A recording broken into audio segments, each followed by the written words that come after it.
Dünən Şəmkir rayonunun Çınarlı kəndində Zeynalabdin Zeynalovun Arzu 99 damazlıq təsərrüfatında seminar keçirilib. Seminarın təşkilatçısı Gəncə Biznes Qrup, həyata keçirən isə Lando Ollakis təşkilatıdır. İşlər əsasən Amerika Birləşmiş Ştatlarının Beynəlxalq İnkişaf Agentliyini maliyyələşdirdiyi qarşılıqlı aqrar layihə çərçivəsində aparılır. Aparıcı təşkilatın məsləhətçisi Amerikalı Laveren Doyeniye idi. Seminarda daşkəsən, xanlar, Samux, Şəmkirin özəl məsləhətçiləri və fermerləri iştirak edirdi. Mütəxəssis sağımın aparılması, yemçilik, südün yoxlanılması və digər sahələrdə istifadə olunan yeni üsullardan danışdı.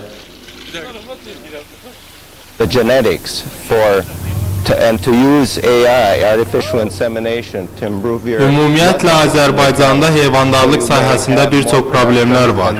Bu da təbiidir. Çünki əvvəllər, yəni Sovetlər dövründə burada başqa sistem mövcud idi. Keçid dövründə fermaların, avadanlıqların tamamilə dağıdılması indiki fermerlərə çətinlik yaradır.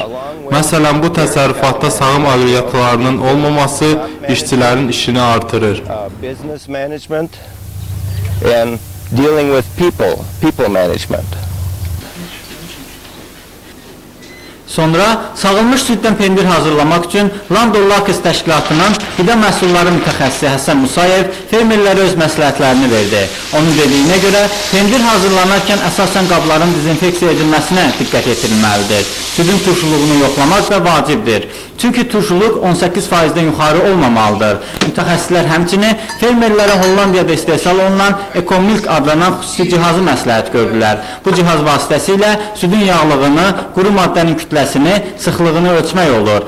Bu cihaz əlavə olunmuş suyu və onun miqdarını, donma nöqtəsini və proteinin miqdarını müəyyən etməyə imkan verir. Qeyd edək ki, mütəxəssislər bir neçə gün bölgədə olacaqlar və digər rayonlarda olan fermerlərin işi ilə də tanış olmağı planlaşdırırlar. Vüsal Məmmədov, Vaqif İbrahim Xəlil, Xəbər Plus. Mesleğinizden sigorta tavuk gönderecek.